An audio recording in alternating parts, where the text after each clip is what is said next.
district, be it pay commission, everywhere there is some lack of trust. There is a situation of mistrust.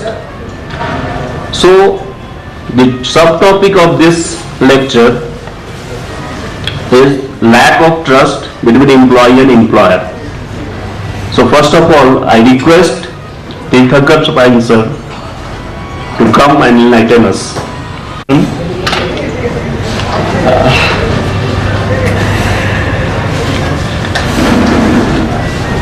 Comrade Manimohan President, Comrade Ajit Kamal, Secretary General, Comrade R. Manimohan, friend, philosopher and guide in my association life, and also the inauguratory speaker to this lecture series, Comrade Kaushik Rai, with whom I started my participation in the association activities, Comrade Ajit Kumar, who conceived an idea and made this lecture series happen in the first place, and all other comrades present in this room.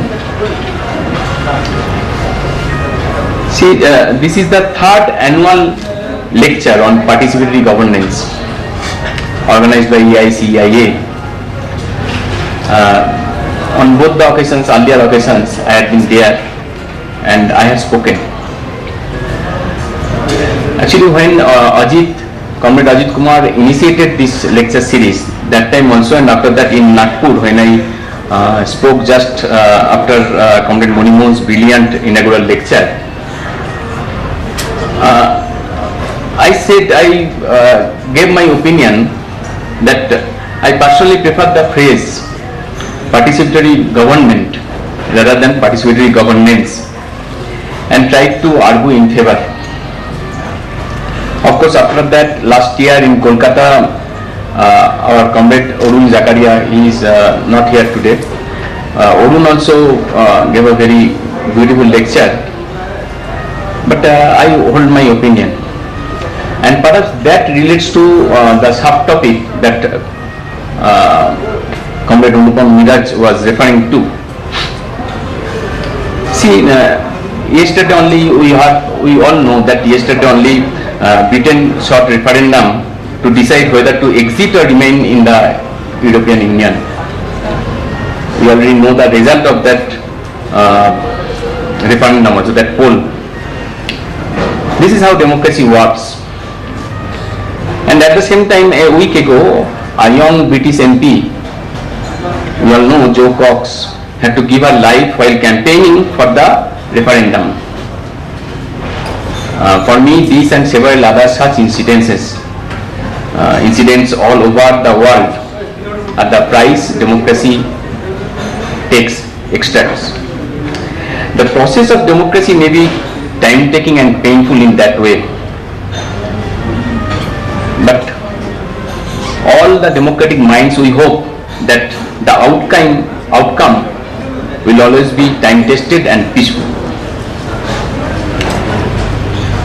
This term participatory governance, it is coined only in 1990s, and for me it is nothing but an extension of the democratic governance.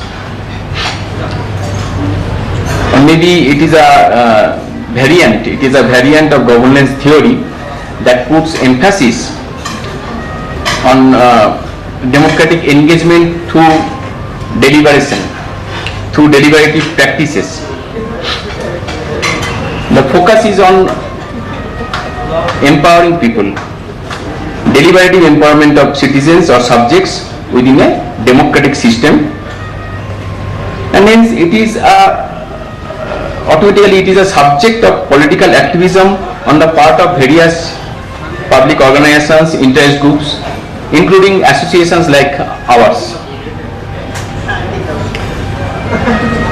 Participatory governance in that sense includes but moves beyond the citizen's role just as a voter or watchdog to include practices of direct deliberative engagement with the emerging issues over time. The process aims to ensure a more equal distribution of political power a fairer distribution of resources, decentralization of decision making, development of a wide and transparent exchange of knowledge and information, the establishment of collaborative partnerships, and emphasis on inter-institutional dialogue, and greater accountability. We are all experiencing all these notions, all these practices in our association lives. In whichever side we take, we are deliberating with our main organization, that is CBEC or Commissionerate, whatever you say. We are deliberating with our brother organizations, and we are trying to create a democratic platform where deliberation can take place to resolve the issues. Now, all of these measures, whichever they are prescribing, being transparent and intense, apparently seek to create relationships based as much or more on trust and reciprocity. Unless there is a general trust between the seeker and the giver, if there is no reciprocity, you cannot expect any deliberation, you cannot expect any forward movement from where you start. And that should replace the general idea of democratic governance even in our country through advocacy, strategic behavior, and deceit. These are playful things we often see in our democracy happening. So we all know that trust and reciprocity, these are two big words. Anupam also brought those words. Even inter-human relations, no bondage can develop. No bondage can develop without trust. Without trust, we cannot be friends. And no bondage can continue without reciprocity. I trust you, you trust me. That is the main point from where friendship builds, relationship builds. And when it comes to an organization or institution, however big or small that may be, the very character, the fabric of the institution is hewn with these two human qualities. For me, trust and reciprocity is the basic of all organizational behavior, organizational activities within and outside. In fact, a pre-dependence on deliberation implies that success of participatory governance depends on communication and transparency of the system. A lot depends on the approach and inbuilt ethics. And the system demands a humble coordinator, co-worker, instead of leaders or authorities. In fact, these we are experiencing in